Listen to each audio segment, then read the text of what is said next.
السلام علیکم ورحمۃ اللہ پیارے حضور. وعلیکم السلام ورحمۃ اللہ. میرا نام ماہا ہے. میں نے پوچھنا تھا آپ کی صحت اب کیسی ہے؟ طبیعت کیسی ہے؟ جی تمہارے سامنے بیٹھا ہوں، ٹھیک ہی ہوگی. چلیے الحمد للہ.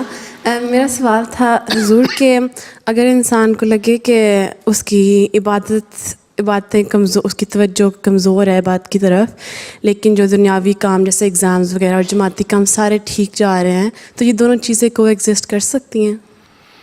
عبادت بھی ضروری ہے، ٹھیک ہے، اور جماعتی کام بھی ضروری ہیں.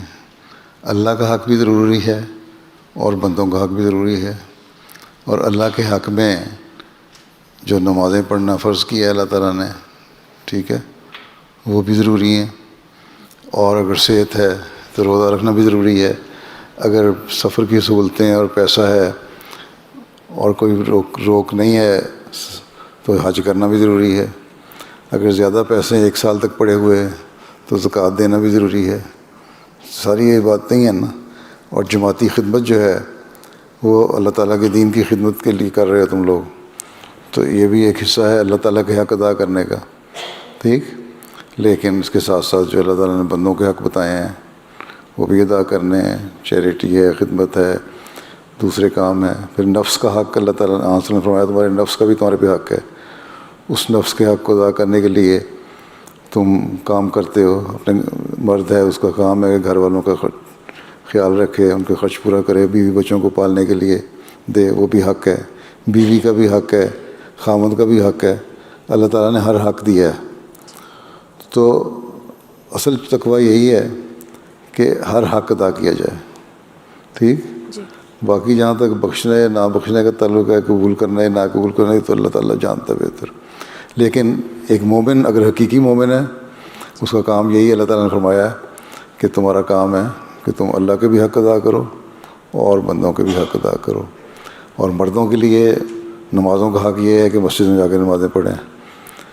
اور جو جان بوجھ کے مسجد میں جا کے نمازیں نہیں پڑھتے وہ ان کی نمازیں اللہ تعالیٰ نے کہا نا یقیمون الصلاۃ، نمازیں قائم کرنا یہ بھی ضروری ہے کہ جس کو جس طرح حکم ہے نماز پڑھنے کا. مرد کو اگر حکم ہے کہ مسجد میں پڑھو تو اس کی قائم کرنا نماز مسجد جا کے. عورت کو اجازت ہے گھر میں پڑھو، تو عورت کو جب بیچ اس نے نمازیں پڑھنی ہیں، بعض دنوں میں نہیں پڑھنی ہوتی، جب پڑھنی ہے تو گھر میں پڑھ سکتی ہے. اور وہی اس کی عبادت ہے، وہی اس کے اللہ تعالیٰ اس کو قبول کر لیتا ہے، ٹھیک. اس لیے دونوں حق ادا کرنے ضروری ہیں، ٹھیک. یہ نہ سمجھو کہ نمازیں پڑھ لیں تو دوسرے کام نہیں کرنے، یا جماعت کا کام کر لیا تو بڑا تیر مار لیا، نمازیں نہیں پڑھنی. ایسے کاموں میں برکت بھی نہیں پڑتی جس میں اللہ کی مدد نہ ہو. کام کرو دین کا، پھر اللہ سے عبادت کرو، برکت پڑے گی تب. حضرت صلی اللہ علیہ وسلم سے اللہ تعالیٰ نے وعدہ کیا تھا نا جنگ بدر میں کہ میں فتح دوں گا. اس کے باوجود یہی آتا ہے نا روایتوں میں کہ آپ رو رو کے سجدے میں پڑے ہوئے دعائیں کر رہے تھے اللہ تعالیٰ سے کہ مجھے فتح دے، اور اگر یہ ختم ہو گئے تو مسلمان ختم ہو جائے گا تیرا دین بھی. کس لیے؟ خوف تھا اور خطرہ تھا کہ یہ اللہ تعالیٰ نے تو اپنا وعدہ پورا کرنا کرے گا اور مدد کرے گا، اور مجھے جنگ کرنے کا، دشمن کا جواب دینے کا حکم ہے، جنگ کرنے کا نہیں، دشمن کا جواب دینے کا حکم دیا ہے، تو وہ بھی میں دوں گا اور مسلمان بھی دیں گے. لیکن اگر تیری مدد نہ ہوئی تو یہ کام نہیں ہو سکتا. اس لیے ہم عبادت تیری کرتے ہیں، ٹھیک. جی جزاک اللہ. دعا مانگو گے برکت پڑ جائے گی.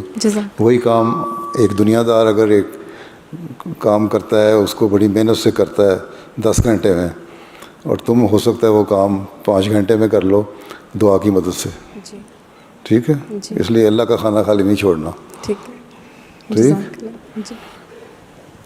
ہاں فاروق محمود کی بیٹی